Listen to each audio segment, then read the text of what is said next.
En el nombre del Padre y del Hijo y del Espíritu Santo, amén. Queridos amigos, bienvenidos a un nuevo programa, La Fe Cristiana, un informativo de hora 60, con la conducción especial hoy de don Mariano Reino Buch. Mariano, ¿cómo estás?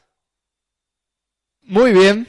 Hoy tocó corbata, elegancia, muy bien, ¿algún acontecimiento así particular? Reuniones, muchas. Y ya hace días que estoy con corbata. Estás muy elegante. Muchas gracias. Muy elegante. Creo que está bueno de vez en cuando ¿Qué tal darle el seriedad. canal? Porque este canal, claro, quien ve Hora 60, quien ve La Fe Cristiana no sabe que este canal tiene una gran orientación, digamos, a lo nacional, a lo político, a lo que tiene que ver con el ámbito de la cultura en San Isidro, zona norte, en San Isidro, Tigre, Vicente López. Así que este tiempo previos a las elecciones también aquí debe estar bastante más movido que lo habitual, ¿no?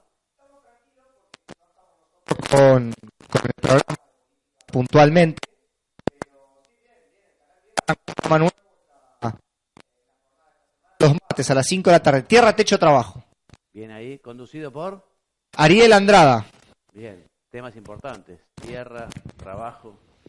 Así es. No, muy bueno, recomendable. Así que todos los martes a las 5 de la tarde. Muy bien, lo pueden ver por www.hora60 o lo pueden buscar en YouTube, ¿verdad? Exactamente, como todos los contenidos. Bueno, mira, hoy vamos a ver el número 2 del tema 24 y concretamente es el orden sagrado, el sacramento del orden. Es mucho lo que vamos a tener que decir, así que vamos a ir a una cierta velocidad. Cuento con tu colaboración, Mariano, como siempre, para hacer algunas lecturas.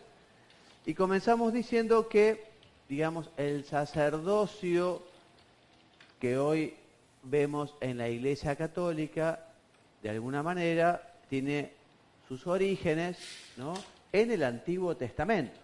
Concretamente, dentro del pueblo de Israel, lo cuenta el libro del Éxodo, en el capítulo 19, como reino sacerdotal existió la tribu de Leví, una de las 12 tribus de Israel, que fue escogida por Dios para el servicio de la morada del testimonio, ¿no?, para el servicio justamente de lo más sagrado que había recibido el pueblo elegido, las tablas de la ley.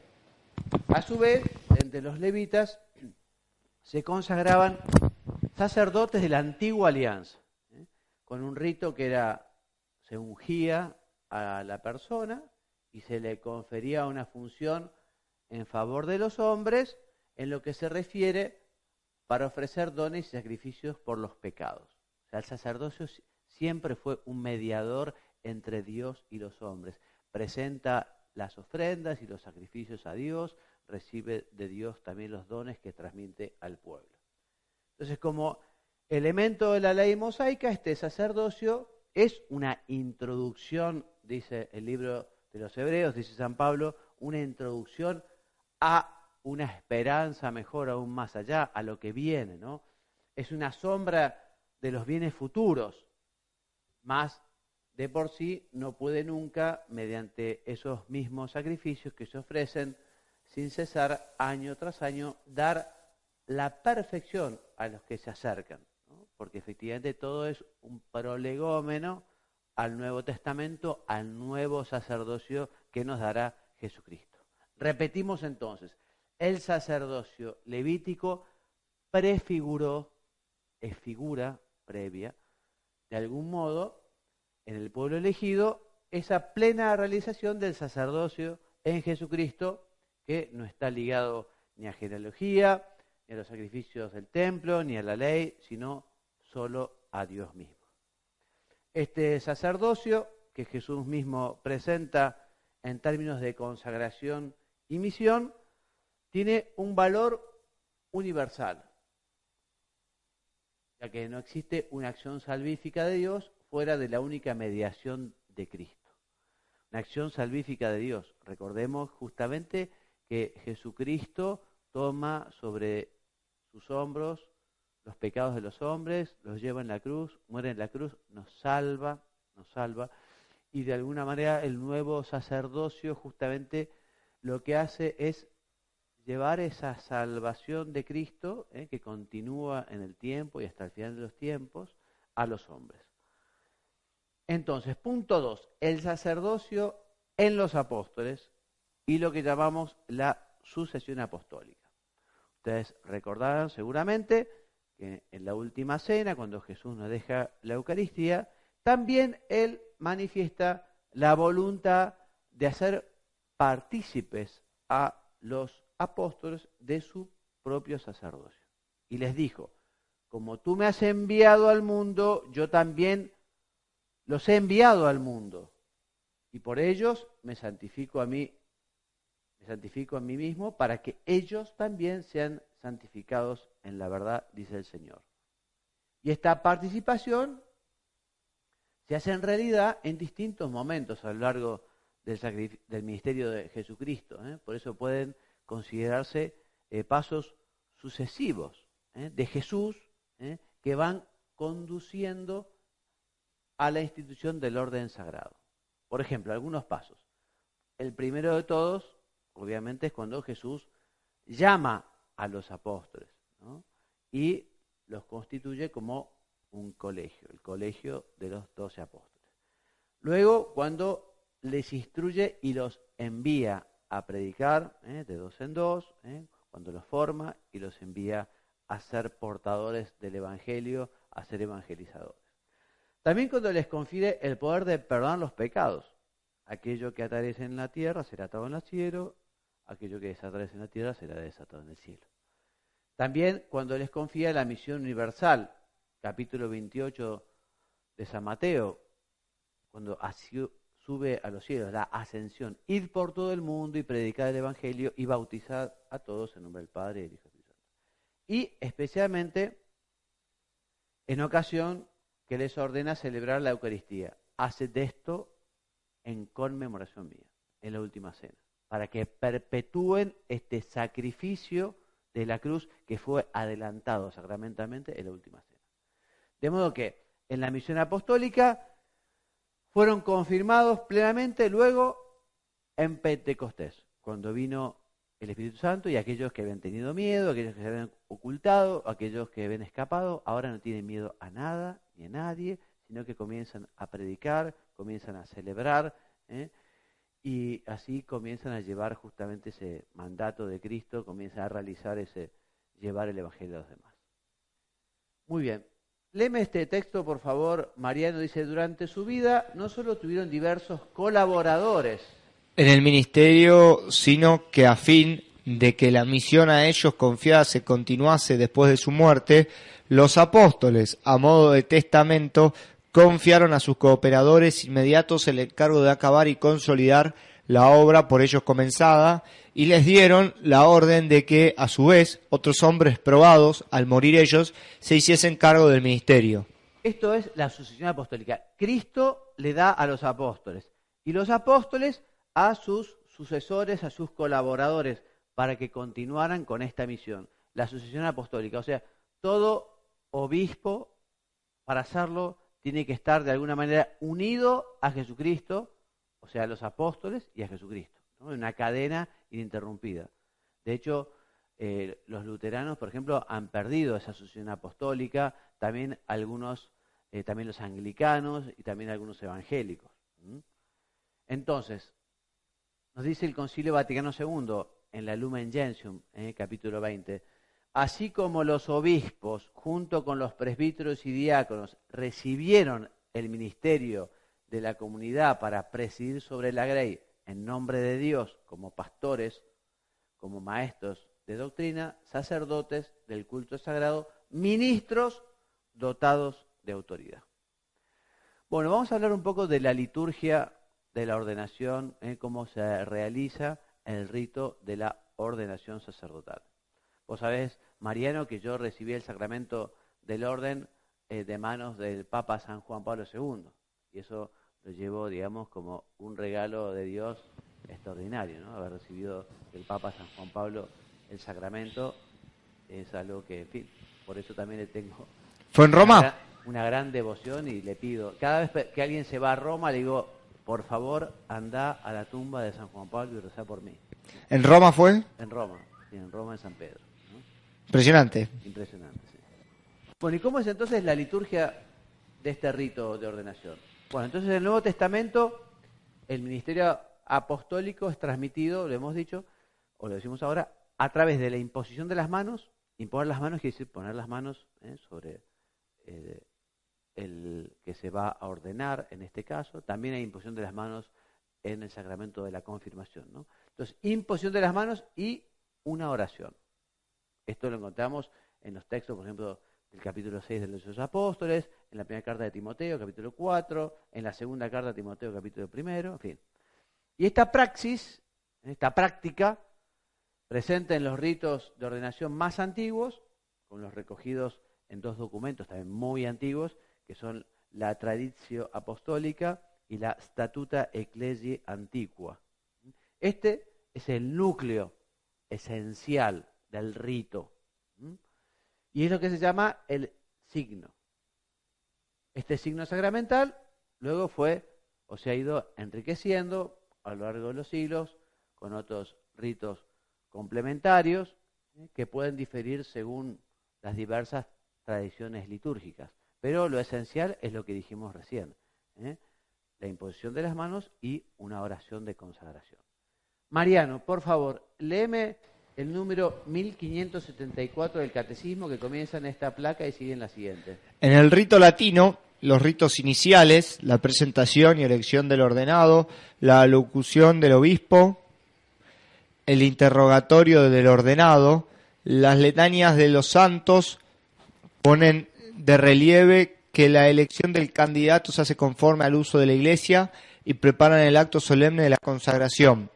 Después de esta, varios ritos vienen a expresar y completar de manera simbólica el misterio que se ha realizado. Gracias. Esta es una descripción muy veloz que quien no conoce cómo es el rito no entenderá demasiado. Pero acá nos está explicando el Catecismo cómo es el rito latino, ¿no? Hay unos ritos iniciales que tienen la presentación de los candidatos, ¿no?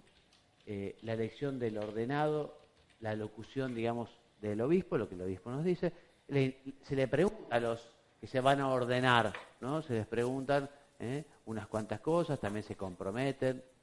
La letanía de los santos, que se reza, que la habrán escuchado alguna vez, también se reza en la misa del jueves, en la misa crismal.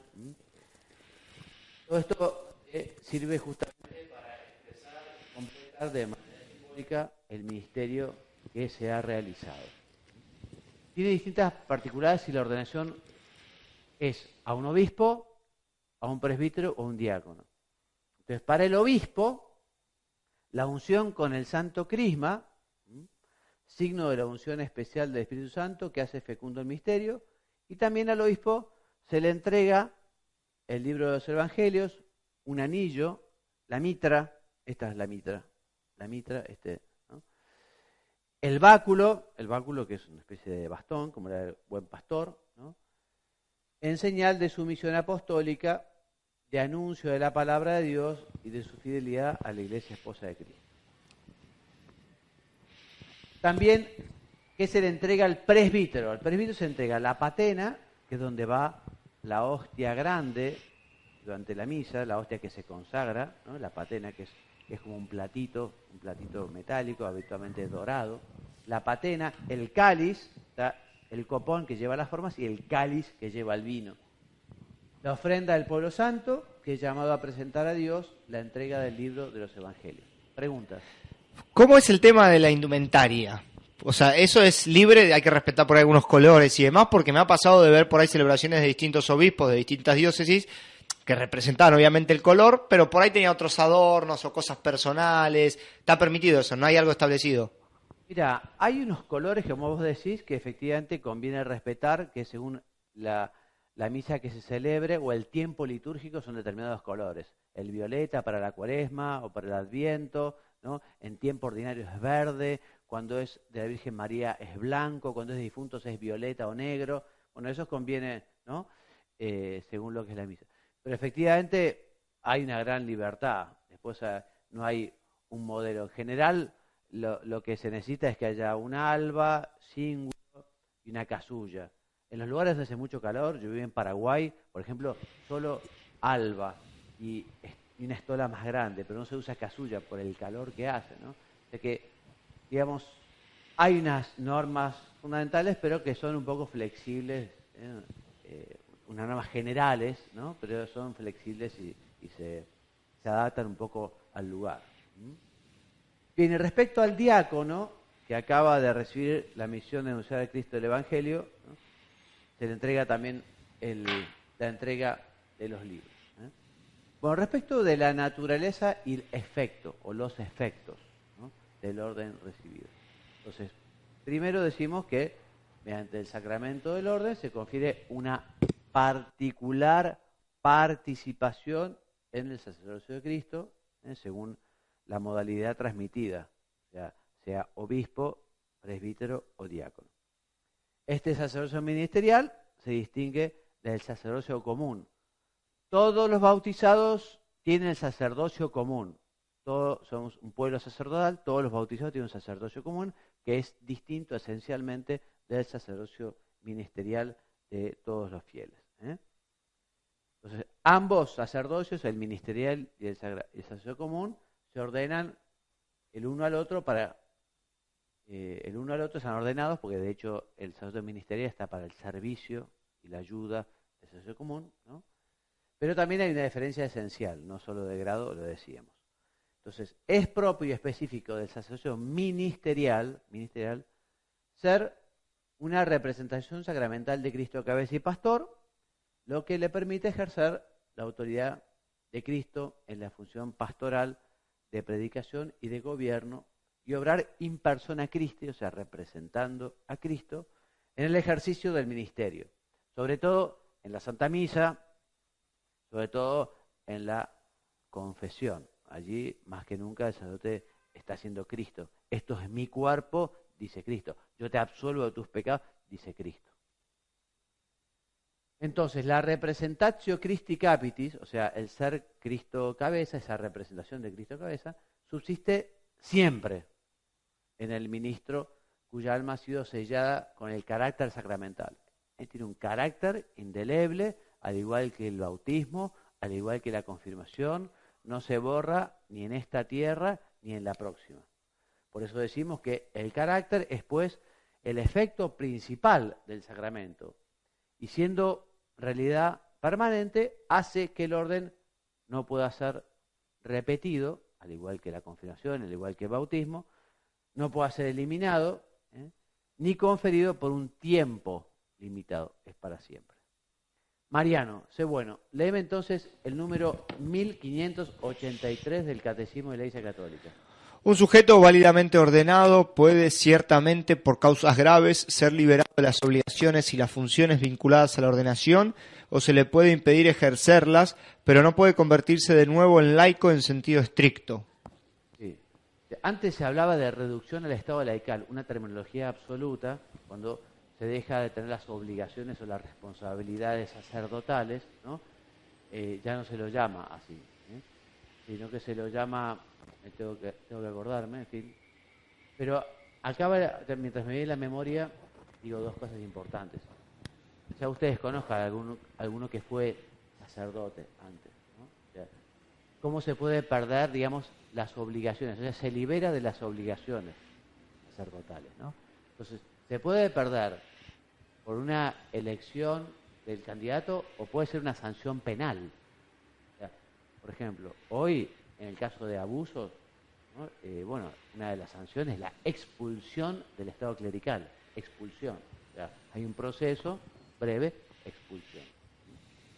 En cambio, a veces, a petición de parte, por otra cuestión, se puede justamente liberar de los compromisos sacerdotales. Pero igual va a ser sacerdote para siempre, en el sentido de que tiene este sello sacramental. Y de hecho, prescribe el Código de Derecho Canónico que en caso de extrema necesidad, por ejemplo, una persona que efectivamente ya no actúa como sacerdote, actuó como sacerdote, pero ya no. Pero en caso de que encuentre un accidente de tránsito, una persona se está muriendo y es católico, él en extrema necesidad puede llegar a dar la absolución de los pecados, ¿no? Porque es un caso extremo que lo permite también el derecho, ¿no? Mariano, pregúntame. No, estaba pensando mientras te escuchaba. La tendencia quizá es más a que el sacerdote deje de serlo que alguien que se convierta a sacerdote, digo, más desarrollada su vida. Vos decís, no entiendo la pregunta.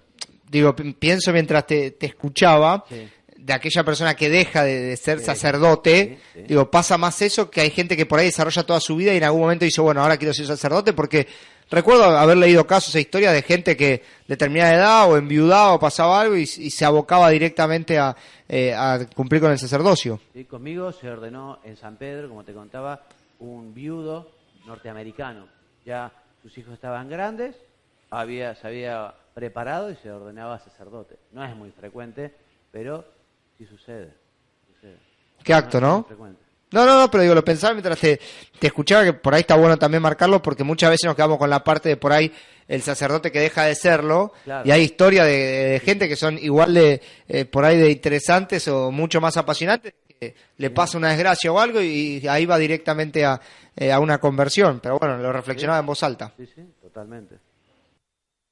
Bueno, entonces este sacramento, que es la de ser configurado con Cristo, sacerdote, maestro y pastor, de quien el ordenado es constituido ministro, ministro de Jesucristo, ¿m? Y esta ministerialidad es tanto un don, un regalo, como una tarea, una función, un mandato. Pues el orden, el sacramento del orden, se recibe en vista al servicio a Cristo y a los fieles que en la iglesia conforman el cuerpo místico de Cristo. O sea, don y mandato, ¿no? Don y tarea. Más específicamente, el obispo, ¿no? Para el obispo, el don recibido es el espíritu de gobierno, que diste a tu amado Hijo Jesucristo, y a él a su vez lo comunicó a los apóstoles, el don de gobierno para el obispo. Para el presbítero se pide a Dios el don del Espíritu para que sea digno de presentarse sin reproche ante tu altar, de anunciar el Evangelio de tu reino, de realizar el ministerio de tu palabra de verdad, de ofrecerte dones y sacrificios espirituales, de renovar tu pueblo mediante el baño de la regeneración, de manera que vaya al encuentro de nuestro gran Dios y Salvador Jesucristo, la tarea del obispo. Y en el caso de los diáconos, con la gracia sacramental y en comunión con su propio obispo, con los presbíteros de ese episcopado, ¿no? Sirven al pueblo de Dios en el ministerio de la liturgia, fundamentalmente, liturgia de la palabra y de la caridad. Liturgia de la palabra, o sea, lo suyo es la homilía, la predicación, ¿no? Y también cómo surgen los diáconos, ¿no? Para ayudar en tareas también más materiales. ¿Alguna pregunta? Pensamiento, falta trabajar un poquito más también con los diáconos, ¿no? Digo, debería ser algo más, no sé si masivo, pero me parece que en las comunidades religiosas de cada lugar debería como haber Bueno, un deseo más grande. hay dos tipos de diáconos, o tres. El diácono, que es paso previo al sacerdocio. O sea, todo sacerdote antes fue diácono. Los diáconos usan la estola así, como si fuera de La arriba. cruzada. Entonces, ejercen su ministerio diaconal de un tiempo y después se ordenan presbíteros. Pero están también lo que se llaman los diáconos permanentes, que de ellos algunos pueden estar casados. También dice el derecho que después, si ellos quedan viudos, tienen después la obligación del celibato sacerdotal, porque ellos reciben la ordenación, ¿no? Ah, ¿es obligatorio? Sí, una vez que quedan viudos, sí, una vez que quedan viudos. Y efectivamente, los diáconos permanentes son un don para la iglesia y tienen una preparación importante que hacer, prepararse para el ministerio diaconal, ¿no? Pero vos decís que no está tan, ¿te parece que no está tan difundido? No, de hecho, me invitaron, creo, no sé si este fin de semana o el otro, hay uno en mi comunidad, en mi parroquia, que Diácono permanente. tuvo que hacer una formación de 4 o 5 años, y por ahí veo muchos matrimonios que como él asisten todos los domingos a misa o son activos en la parroquia, y me da la sensación que como que esté un poquito lejos. Sí, tranquilamente. Puede ser. Es una vocación también, ¿no? O sea, también es un Sí. llamado particular que reciben algunas personas, pero evidentemente los sacerdotes tenemos que tratar de recordar que ese llamado es una invitación que hace Jesucristo y también los sacerdotes tenemos que hacer ese también nuestro apostolado, digamos, conseguir que haya almas para el seminario, que haya almas para el diaconado permanente, para los religiosos, en fin. Claramente. Bueno, respecto de los grados del orden sagrado, de lo cual ya hemos hablado un poco, ¿no? Entonces decíamos que el diaconado, el presbiterado y el episcopado conservan entre sí una relación intrínseca como grados de la única realidad sacramental del orden sagrado, recibido sucesivamente en un modo inclusivo. O sea, porque primero el que es obispo, primero fue diácono, después fue presbítero y después fue obispo, ¿no? A su vez, se distinguen, según la realidad sacramental conferida, son realidades sacramentales diferentes, y también se distinguen por las funciones que tienen en la Iglesia. El episcopado es la plenitud del sacramento del orden. Está llamado en la liturgia de la Iglesia, y también el testimonio de los santos padres o de los padres de la Iglesia, como supremo sacerdocio o cumbre del ministerio sagrado. Mariano, léeme qué es lo que se les confía fundamentalmente a los obispos. El ministerio de la comunidad para presidir sobre la grey en nombre de Dios como pastores, como maestros de doctrina, sacerdotes del culto sagrado y ministros dotados de autoridad. Y son sucesores de los apóstoles, y miembros del colegio episcopal, al que se incorporan inmediatamente en virtud de la ordenación, conservando la comunión jerárquica con el Papa, cabeza del colegio, y con los demás miembros. Principalmente a ellos corresponden las funciones de capitalidad, tanto en la Iglesia Universal como presidiendo las iglesias locales, a las que rigen como vicarios y legados de Cristo, y lo hacen con sus consejos, con sus exhortaciones, con sus ejemplos, pero también con su autoridad y con su potestad sagrada. Bien, entonces hemos dicho muy rápidamente las funciones fundamentales, ¿no?, que tiene el obispo, ¿no? Estamos hablando del obispo diocesano.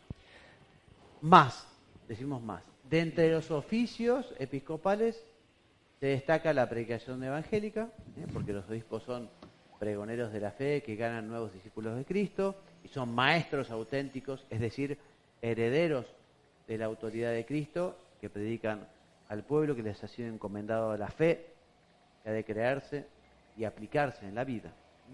También enseñan en comunión siempre los obispos con el romano pontífice, o sea, unidos al Papa. Deben ser respetados por todos como testigos de la verdad divina y católica.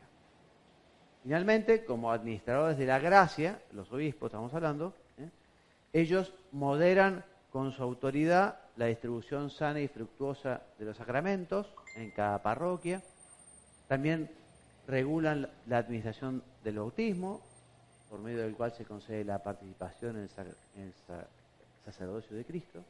Y ellos, seguimos hablando de los obispos, acá vemos un obispo ordenando, que esta es la imposición de manos que les decía, ¿no? La imposición de manos, aquello otro.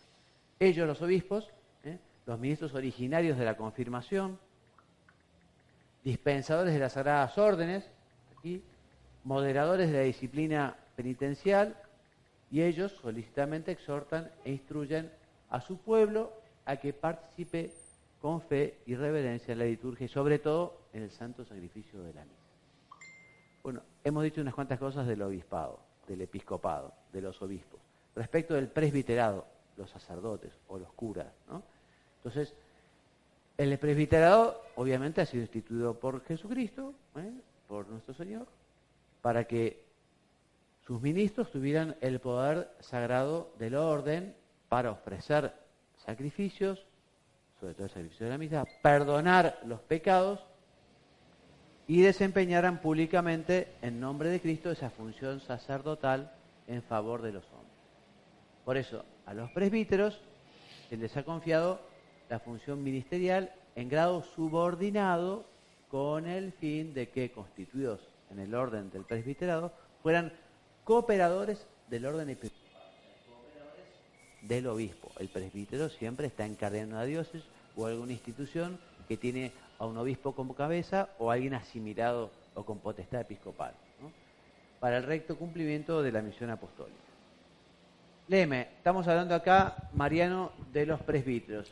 O sea, los presbíteros, los sacerdotes o los curas participan de la autoridad con la que Cristo mismo forma, santifica y rige su cuerpo, y por el orden sacramental recibido quedan marcados con un carácter especial que los configura con Cristo sacerdote, de tal forma que pueden obrar un in persona Christi capitis.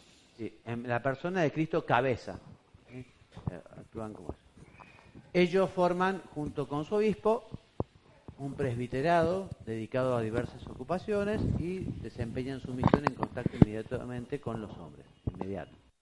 Más concretamente, los presbíteros tienen como obligación principal anunciar el Evangelio de Cristo para constituir e incrementar el pueblo de Dios, cumpliendo aquel mandato que les dio Jesús, ir por todo el mundo y predicar el Evangelio.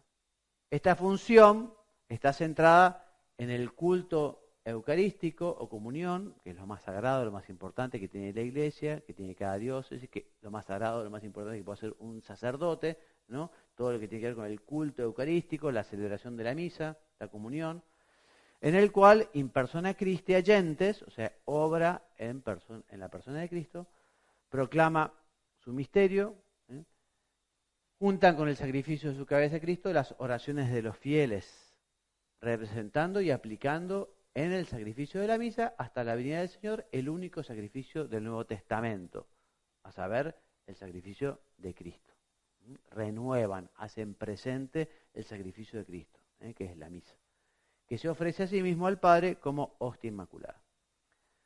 A ello va unido el ministerio de la reconciliación, o sea que además de lo que tiene que ver con la Eucaristía, que es lo más sagrado, lo más importante, con la misa, va unido el misterio de la reconciliación o penitencia, ¿no? Confesión, o también llamado del alivio, que ejercen para con los fieles arrepentidos o enfermos. Como verdaderos pastores, ellos, ejercitando en la medida su autoridad el oficio de Cristo y pastor y cabeza, reúnen a la familia de Dios como una fraternidad animada y dirigida hacia la unidad, y por Cristo en el Espíritu los conducen a Dios Padre. O sea, esa es la misión esencial del presbítero, del sacerdote, unido, cooperando con su obispo. Los diáconos. Entonces los diáconos constituyen el grado inferior en esta jerarquía, en este orden, obispos, presbíteros, sacerdotes, diáconos. A ellos se les impone las manos, también en la ordenación, no en orden al sacerdocio, sino al del ministerio diaconal, que ejercen como representatio Christi servi. Mariano, léeme la placa siguiente, ¿qué es lo que compete al diaconado? La administración solemne del bautismo, el conservar y distribuir la Eucaristía, el asistir en nombre de la Iglesia y bendecir los matrimonios, llevar el viático a los moribundos. ¿Sabes lo que es el viático, Mariano? Es la comunión a una persona que está por fallecer. Es la comunión, eso es el viático. Leer la Sagrada Escritura a los fieles, instruir y exhortar al pueblo, presidir el culto y oración de los fieles, administrar los sacramentales, presidir los ritos de funerales y sepelios. Bueno, esto va a ser las funciones que va a ejercer ese diácono que van a ordenar en tu parroquia, fundamentalmente esto. Entonces, el bautismo, son ministros, conservar y distribuir, no consagran. Consagrar lo hace el presbítero, pero sí se ocupan de la conservación en un sagrario y distribuir, o sea, dar la comunión. Asistir a una iglesia y bendecir los matrimonios, llevar el viático. Bueno, muy bien. Eso es lo que va a hacer el diácono fundamentalmente. Punto 3, ministro y sujeto del orden sagrado. Ya lo hemos visto, pero ahora volvemos sobre lo mismo. Entonces, hemos dicho que la administración del orden en sus 3 grados está reservado exclusivamente al obispo. Es el obispo, el ministro, el que ordena, el obispo. El que ordena a otro obispo, el que ordena a un sacerdote, el que ordena a un diácono, el ministro es el obispo. En el Nuevo Testamento, solo los apóstoles lo confieren, y dado que el sacramento del orden es el sacramento del ministerio apostólico, corresponde a los obispos, sucesores de los apóstoles, transmitir este don espiritual, esta semilla apostólica, dice el catecismo. Para la licitud de la ordenación episcopal, o sea, para que una ordenación de obispo sea lícito, se requiere en la Iglesia Latina un explícito mandato pontificio. O sea, la Santa Sede tiene que autorizar, por decirlo de alguna manera, esa ordenación. En las iglesias orientales está reservado al romano pontífice, al patriarca metropolita, que es como el obispo de la iglesia oriental, siendo siempre ilícita si no existe ese mandato. O sea, se necesita este mandato. En caso de ordenaciones presbiteriales o diaconales, se precisa que el ordenante, o sea, el obispo que va a ordenar, sea el obispo del candidato, o haber recibido los permisos, que se llama cartas dimisionarias de la autoridad competente. Si no es el propio obispo, si es otro obispo, el que va a ser la cabeza del que se ordena, el obispo, tiene que enviar esas cartas, esa petición, esa autorización. Ya, estas son cosas un poco formales, superan quizá un poco, pero en fin, nunca está de más decirlas. Respecto de la validez de la ordenación, en sus 3 grados es necesario que el candidato sea varón y bautizado. Son 2 requisitos fundamentales. Si no fuera varón o no fuera bautizado, no sería inválido el sacramento. Jesucristo, en efecto, eligió como apóstoles solamente a hombres, a pesar de que entre quienes le seguían y le ayudaban, y muchísimo, estaban las mujeres. Esta conducta del Señor es normativa para toda la Iglesia y no puede ser considerada una cuestión circunstancial, pues ya los apóstoles se sintieron vinculados a este modo de obrar, a esta praxis, e impusieron las manos solo a los varones, también cuando la Iglesia estaba difundida en regiones donde la presencia de mujeres en el ministerio no hubiese suscitado perplejidad. Los padres de la Iglesia en sus textos han seguido siempre esta praxis, ¿no? Se trata justamente de una tradición vinculante. Mariano, te quiero pedir qué es lo que dice el Papa San Juan Pablo II en un documento que es justamente sobre la ordenación sacerdotal, año 94. Dice, no se considera autorizada a admitir a las mujeres a la ordenación sacerdotal. Bien, una ordenación fructuosa, ya cambiando de tema, requiere además, por parte del candidato, bueno, obviamente la vocación, como realidad sobrenatural, él tiene que haber sido llamado. Ser sacerdote no es como ser una carrera profesional, no es como querer ser abogado, querer ser médico, ¿no? Puede haber una vocación profesional, pero en cambio en esta vocación es el candidato al sacerdote es llamado por Dios y por el obispo también. No es un derecho, como uno termina toda la carrera de derecho o de medicina y uno tiene derecho al título. Se aprobó todas las materias, hizo la tesis, todo. En cambio, uno puede haber hecho todas las materias del seminario, pero se necesita además el llamado del obispo. El obispo quizá no conozca a todos los candidatos del seminario, pero para eso está el rector del seminario, para eso está el director del seminario, para eso están las personas que el obispo puso en el seminario, ¿no? Bien, entonces, para que sea fructuosa la ordenación se requiere, por un lado, la vocación, ¿no? A la vez confirmada por la invitación de la autoridad competente, como les decía, la llamada de la jerarquía, y por otra parte, en la Iglesia exige o rige la ley del celibato, ¿no? O sea, para los 3 grados. No es exigida ciertamente por la naturaleza misma del sacerdocio, pero tiene mucha conformidad con el sacerdocio, pues en ella los clérigos participan de la modalidad célibe asumida por Cristo para realizar su misión, ¿no? Es un verdadero don, es una vocación. Justamente Dios, cuando da la vocación sacerdotal, también da la vocación para vivir el celibato. Entonces los candidatos se unen a él más fácilmente con un corazón indiviso, porque justamente le dan todo el corazón al Señor y no lo dividen, por decirlo de alguna manera, ¿no? Con otra criatura, con una mujer. Y así se dedican más libremente en él y por él al servicio de Dios y de los hombres. También efectivamente lo del celibato de una gran libertad para estar hoy acá, mañana allá, pasado en Kuala Lumpur, ¿no? Porque efectivamente uno tiene una gran disponibilidad y una gran disposición por el celibato. De modo que con la entrega plena de sus dones y de sus vidas a la misión confiada, los ordenandos, o sea, los que se ordenaron, los sacerdotes, evocan el misterioso matrimonio establecido por Dios, por el que la Iglesia tiene a Cristo como esposo único. De alguna manera podemos decir, bueno, uno se consagra y entrega efectivamente todo su corazón a Cristo esposo. Y se constituyen además en señal viva de aquel mundo futuro, el cielo, lo que viene, el más allá, presente ya por la fe y por la caridad en los hijos de la resurrección. Allí no habrá marido y mujer, sino que efectivamente estarán todos en la presencia del Señor. No están obligados al celibato los diáconos permanentes ni los diáconos y presbíteros de las iglesias orientales, pero eso para acceder a la orden sacerdotal, pero efectivamente después, les decía, el diácono permanente no puede, digamos, tiene la obligación del celibato en el caso de quedarse viudo.